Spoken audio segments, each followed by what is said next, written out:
Yes. Naitwa Godfrey Rugambwa aka Fundi Bishow, the best borehole driller in town. Yes, another day, another hustle. Yes, leo nimeamua kuja na maelezo juu ya borehole drilling. Manake kumekuwa na maswali mengi, wengi wakijiuliza kisima sahihi inachimbiwa na nani, wapi pa kwenda kuchimbiwa kisima sahihi, nani mtu sahihi wa uchimbaji. Yani there is a lot of questions ambazo watu wamekuwa mkijiuliza. Jana nimeposti video nikielezea utaratibu wa uchimbaji, lakini wengi wamesema bwana amna, mimi nataka tukuone ukiwa unaelezea na nini. Najua watakuwa mashabiki wangu wa Roundup 2. The Roundup 2.0 is back to SNS Premium. So just get ready, utaniona huko, lakini tuachane na habari za Roundup. Hapa tunazungumzia borehole drilling. Leo nimekuja na utaratibu huo, nataka kuelezea utaratibu mzima wa borehole drilling. Kumekuwa na maswali mengi mkiwa mnauliza utaratibu wa uchimbaji kisima ukoje. Sasa huenda umewahi kupata information tofauti na kwangu, kwa watu wengine umeweza kukutana na wachimbaji wengine wakakupa taarifa za uchimbaji wa kisima, lakini tu nikuhakikishie hapa ndio mahali sahihi. Utapata taarifa zote za uchimbaji, taarifa zote za borehole drilling, taarifa zote za pump installation, taarifa zote za hydrological surveys, taarifa zote zinazohusiana na visima virefu vya maji kuanzia inchi 4.5 mpaka inchi 10. Haijalishi ni kisima cha domestic, haijalishi ni kisima cha nyumbani, kiwe kisima cha shambani, kiwe kisima cha kiwanda cha maji, hapa ndo mahali sahihi. Unawezekana ukawa umepata information nyingi kuhusu uchimbaji wa kisima. Sasa achana na hizo information, futa kabisa, delete. Hapa ndio utapata information sahihi za uchimbaji wa kisima. Kama uko nyumbani, basi vuta soda yako baridi, tulia, kunywa, unisikilize taratibu na mimi nitakuwa nakuelezea mdogo mdogo. If you are having lunch somewhere, basi tulia, nisikilize, angalia hapo nikuelezea utaratibu wote wa uchimbaji wa kisima. Uchimbaji wa kisima kuna taarifa nyingi ambazo watu wamepata, lakini mimi nataka nikuelezee hatua moja badala ya nyingine ya nini, hatua gani za kufuata katika uchimbaji wa kisima. Katika uchimbaji wa kisima kuna hatua 7 za kufuata za uchimbaji wa kisima. Hatua hizo, kwanza consultation. Hiyo ndo hatua ya kwanza. Hatua ya pili tunafanya hydrological survey. Hatua ya 3 tunafanya drilling ambayo ndo uchimbaji. Hatua ya 4 tunafanya pump testing. Hiyo kupima kisima kujua kinazalisha maji kiasi gani. Hatua ya 5 ni water analysis, ni kuchukua sample ya maji ya kisima chako na kuipeleka maabara kwenda kupima, uone kwamba hatutaki kubahatisha. Yani kabla hujaanza kutumia maji lazima upate ripoti ya maabara kuhakikisha kwamba haya maji yako salama. Tukishamaliza hatua hiyo ya 5, hatua ya 6 ni kufanya pump installation, ambayo hiyo ni designing. Sasa inategemea unataka maji kutoka kwenye kisima yaende wapi. Hapo sasa tuna discuss kati yangu mimi na wewe mteja, na hatua ya mwisho ni maintenance service ya kisima chako ili kiweze kuendelea kukupa huduma. Ninapozungumzia uchimbaji wa kisima, nazungumzia kisima ambacho baada ya kukuchimbia mimi hapa ni kisima ambacho kitakaa miaka yako 15, 20, 30. Ukiona umechimbiwa kisima kimekaa wiki, mwezi, kinaanza kuletea changamoto, mara maji hayatoki, mara kinatoa mchanga, umepigwa. Kisima kilichokuwa sahihi unakipata hapa. Kwa hiyo sasa kaa utulie, nikuelezee hatua moja badala nyingine kuhusu uchimbaji wa kisima. Hatua ya kwanza ya uchimbaji wa kisima tunaita consultation. Kwa Kiswahili wanasema ni nini? Kiswahili consultation. Sijui actually kwa Kiswahili consultation ni nini, lakini you can google bana, maana brother Google yuko hapo, you can google kwa Kiswahili ni nini. Lakini consultation maana yake kwamba mimi nitaanza kuzungumza na muhusika na kumpa ushauri na kumueleza kabla ya hatua yoyote. Kwa hiyo hatua ya kwanza tunafanya consultation. Mimi namfanyia consultation mteja wangu, kumueleza bwana, utaratibu wa kisima ndio haya ninayoelezea. Hiyo ndio ya kwanza, kwamba bwana, utaratibu wa kisima, hatua ya kwanza tunafanya hiki, hatua ya pili hii, hatua ya 3 hii, hatua ya 4 hii, hatua ya 5 hii. Katika uchimbaji wa kisima kitachukua muda gani katika kukichimba katika eneo lako. La pili, nikikufanyia survey, ripoti inachukua muda gani kupata survey, inachukua muda gani survey report kupata ripoti yako.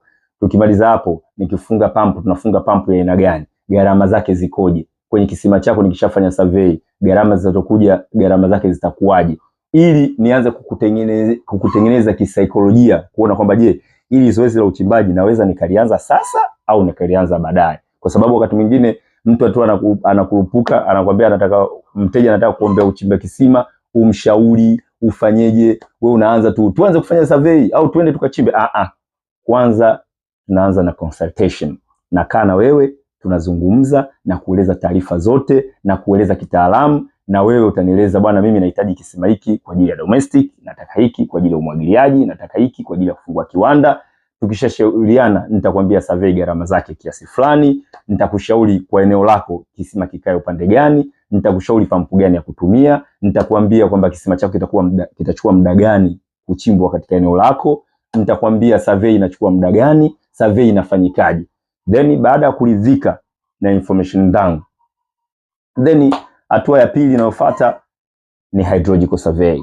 Tunafanya uchunguzi yakinifu katika eneo lako. Hydrological survey ni kuja katika eneo lako kwa ajili ya kupima, ili kujua kwenye eneo lako maji yapo, na kama yapo, yako umbali gani kutoka usawa bahari, kwa maana ya kujua urefu wa kisima, kwamba urefu wa kisima chako kinatakiwa kuchimbwa mita ngapi, kwa urefu gani. Kwa hiyo tunakuchafanya survey. Sasa hapa nataka nikutofautishe kati yangu mimi na wachimbaji wengine. Hapo unazungumzia na Godfrey Michael aka the best driller in town. Ninachozungumza nataka nikuonyeshe tofauti. Mimi ninapokuja kwenye site yako kwenye hatua ya pili ya hydrological survey, vitu ambavyo nakuhakikishia nikishafanya hydrological survey kwako, nitakuhakikishia kukuambia kwamba bwana, eneo lako maji yapo au hayapo, na kama yako mita ngapi, na kama yapo ya baridi au chumvi. Hapo ndo tofauti kati yangu mimi na wachimbaji wengine. Maana wachimbaji wengine wanakuambia kwamba habari ya kujua chumvi au baridi utajua baada ya kumaliza kuchimba kisima. Kwangu mimi it's hell no. Kwangu mimi utapata hizo taarifa kabla hujaanza kuchimba kisima chako. Najua wengi mnapata information, baadhi ya client nikiongea nao wao wanasema hapana, hakuna taarifa hizo, wanasema kujua kama maji chumvi baridi baada ya kuchimba. Sio kwangu. Kwangu utapata taarifa hiyo ya ripoti ikikuonyesha kwamba bana, hapa maji yapo, kisima chako kina urefu huu, na maji yaliyopo hapa chumvi au baridi. Hiyo hatua ya pili, hydrological survey, ambayo nikimaliza survey baada ya siku 2 ripoti inatoka. Ripoti ikishatoka, ripoti yangu nitakuletea ikija na gharama za uchimbaji. Kwa hiyo kwenye gharama za uchimbaji, it's a business. Tuta negotiate kufikia mwafaka, terms za payments na kila kitu tutazifanya hapo baada ya hatua ya survey report kukufikia wewe. Baada ya kunegotiate tukakubaliana, hatua ya 3 inayofuata ni drilling. Borehole drilling, uchimbaji wa kisima chenyewe. Sisi hatubabaishi kutokana na sheria za Jamhuri ya Muungano wa Tanzania. Kabla hujachimba kisima lazima upate drilling permit. Drilling permit ni kibali kinachotolewa na Wizara ya Maji kukuruhusu wewe kuchimba kisima, ambacho hicho gharama zake niachie mimi. Wala wewe mteja tulia, hizo gharama niachie mimi. Mimi ndo nitahandle hizo cost. Mimi nikishaelewana na wewe gharama za kuchimba, habari za kibali niachie mimi. Mimi ndo nitakifuatia wizarani, mimi ndo nitakilipia kwa gharama zangu. Tukishamaliza hapo, sasa tunaanza drilling. Kama tunachimba kisima chako mita 50, 100, tunachimba kisima tunamaliza. Inategemea na mazingira ya eneo lilipo. Kwenye kuchimba, kwa uchimbaji wa Dar es Salaam tunahitaji maji ya kuchimbia. Inategemea na eneo liko wapi, maji yanapatikana wapi. Lakini kama maji yako karibu, eneo hilo ni muda mfupi tu. Kwa mfano kisima cha mita 100, 150, ndani ya siku 2-3 tunakuwa tumeshamaliza kuchimba. Unless ni changamoto zikitokea, kwa sababu ule ni mtambo unatumia hydraulic, unatumia mafuta, inaweza kuta kipuli kimeharibika. Hizo ni changamoto nyingine, lakini kwa uhakika kisima cha mita 100 siku 2 tunakuwa tumemaliza. Kisima cha mita 20, 30 siku 1 tunakuwa tumemaliza. Hiyo hatua 3 ya drilling. Tukishamaliza kudrill, hatua inayofuata ya kitaalamu, hatua ya 4, tunafanya pumping test. Kupima kisima chako kujua kwamba tumeshachimba kisima chako kinazalisha maji kiasi gani kwa saa, ili tuweze kujua size gani ya pampu inafaa kufungwa katika kisima chako. Hiyo ndio hatua ya ngapi? Hatua ya 4. Ukiona umechimbiwa kisima alafu unakutana na babaishaji anakuambia hapa funga horsepower 2, sio hapa funga horsepower 1, jiulize amejuaje? Hivi jiulize, shimo lile la kisima linakuwa na inchi 4.5, inchi 5, inchi 6. Amejuaje kama kisima kina maji kiasi gani? Atakwambia kwamba aliflash aliona maji yanaruka ruka akakwambia horsepower 2. Kwangu mimi atufanye huo babaishaji. Hatua inayofuata ya 4 ni kufanya pumping test. Kwenye pumping test hatutumii umeme, kwa sababu zoezi la pump test ukitumia umeme ukikatika zoezi limeharibika. Pump test tunaweza tukafanya kutokana na negotiation kati yangu mimi na wewe. Tunaweza kufanya pump test kwa masaa 3, tunaweza kufanya masaa 6, masaa 12, masaa 24, masaa 48, masaa 42. Inategemea kisima hiko unatumia kwa kazi gani.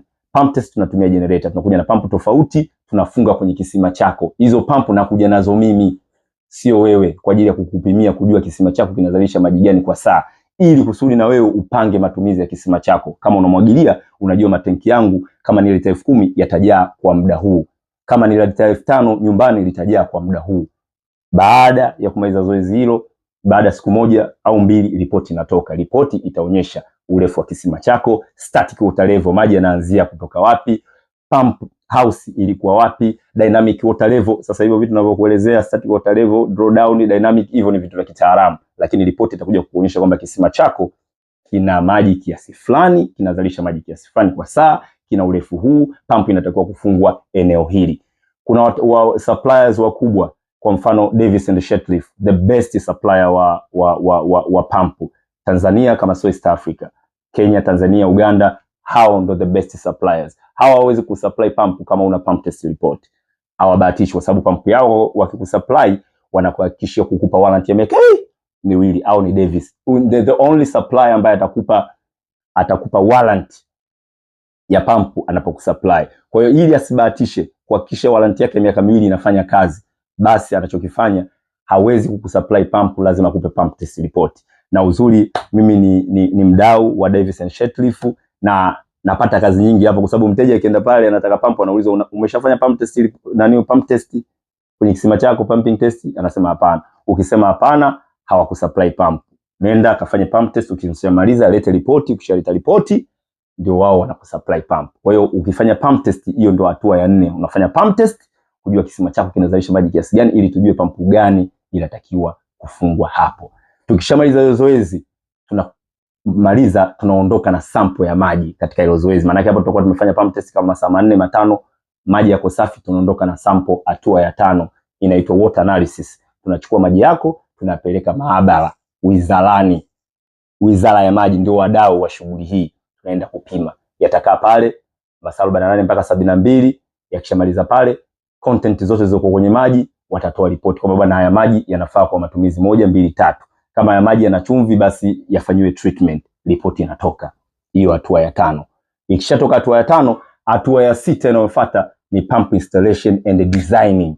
Kwamba tushamaliza yote, ripoti tunayo, tushajua pump ya size gani inatakiwa hapo, gharama zishaeleweka. Sasa mteja, tunachofuata ni pump installation. Utakuwa umeshachagua, nimeshakushauri kitaalamu pump gani inakufaa kwa kisima chako, sifa za pump hiyo, then inakuja pump installation, ufungaji wa pump.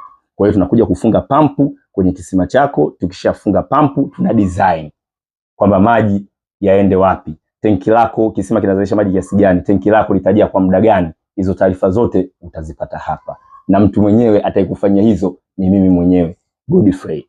Kwa hiyo tukishamaliza hapo, tunafanya pump installation. Tukishakufungia pump, tukishamaliza kwenye pump, tulia hapo nikupe information zote za ufungaji wa pump. Najua unaweza ukaona kisima nyumbani umefungiwa pump. Ukishafungiwa pump, ukishamaliza, fundi anamaliza pale, tenki lako likijaa maji, overflow, maji yanamwagika, umetengeneza tank tower yako vizuri, umeweka pipe ya maji ya kijaa ya kisima na mwagika, yanachafua ukuta. Ukishachafua ukuta, what next? Unatakiwa upake rangi tena. Sasa sio kwangu. Mimi nakufungia pump kitaalamu. Pump nitakufungia mimi, na kufungia pump kuhakikisha pump hakuna mtu yeyote atakuwa na operate kisima. Pump na kufungia na mechanism na kufungia pump itakuwa inajiwasha yenyewe na kujizima yenyewe. Yes, hujanisikia vibaya. Nasemaje? Pump itakayokuwa imefungwa hapo itakuwa inajioperate mwenyewe, sio gardener, sio dada, sio baba, sio mama ataoperate kwa kisima, itakuwa inajiwasha yenyewe. Yani kwa maana kwamba tanki likipungua maji kama lita 5000, likibaki lita 2000 linajijaza lenyewe. Likijaa halimwagi maji, pump inajizima yenyewe. Sio, umenipata? Naona unahisi kama ni maajabu au miujiza. Hapana, unazungumza na Godfrey, the best bore driller in town, mtaalamu wa shughuli hizo. Kwa hiyo nikishamaliza hapo na kufungia pump, sio, umenielewa? Na kufungia pump ambayo itajijaza maji yenyewe automatic. Yani nitakufungia kifaa ambacho tanki likijaa inajizima, maji yakipungua inajiwasha. Nini faida ya iko kifaa? Iko kifaa kinaitwa float switch. Faida yake ni nini? Kwa mfano asubuhi mmejaza tanki, hujafunga iko kifaa. Asubuhi unaamka baba saa 12 au saa 11 unataka kuwahi foleni kwenda mjini, unakuta tanki halina maji. Maana yake ni nini? Unatakiwa ukawashe tanki, tanki likijaa lifike lita 1000 ndio lianze kutoa maji. Kazini unaenda saa ngapi? Kazini hapo utaondoka saa 2 kama sio saa 1. Sasa faida ya float switch ni kwamba tanki la lita 5000 likijaa, likibaki lita 3000 linajijaza lenyewe. Maana yake ni nini? Muda wote maji yanakuwa pale. Uwe umeme umekatika, itakuwa reserve. Umeme ukikatika ukirudi, linajijaza lenyewe. Kwa hiyo biashara kwamba eti sijui subiria maji mpaka yajae kwenye tanki, sijui ndio wewe uende kuoga sijui nini. Na. Hapa ndio mahali sahihi. Huo ndio ufungaji wa pampu. Sijui kama hilo unalijua, au ndio exclusive kutoka kwangu. Sisi tunafunga pampu kwa staili hiyo. Pampu ya kisima hakuna mtu kuoperate, inajioperate yenyewe automatic. Hiyo hatua ya ngapi hiyo? Hiyo nimekupa hatua ya 6. Sijui unanielewa. Hatua ya 7 ni maintenance.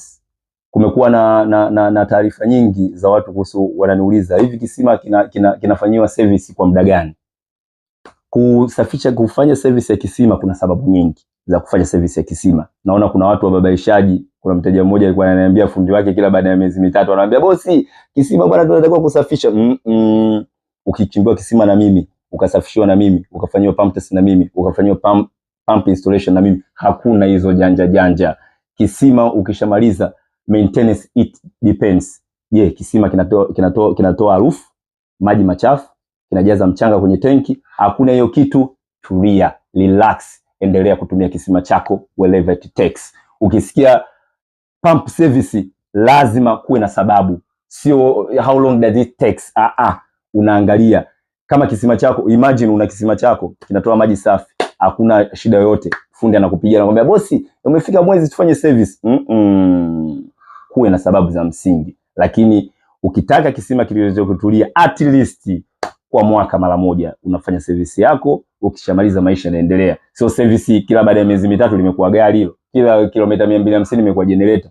Hizo ni janja. Kisima kilichokuwa bora, at least kwa mwaka mara moja unafanya service, kisima chako kinaenda kukaa kwa muda mrefu na pampu yako. Haya, kuna changamoto Dar es Salaam ya low voltage, tunaita umeme mdogo. Najua mmeshakutana na hizo changamoto. Unafunga pampu, tanki lako labda lilikuwa linajaa lita 5000 kwa saa moja, linajaa kwa masaa 3. Unaanza kujiuliza, inakuwaje tanki linajaa masaa 3? Relax, solution iko hapa. Nataka nikueleze nini cha kufanya endapo likiwa umetokea low voltage eneo la, kwa mfano wakazi wa Goba.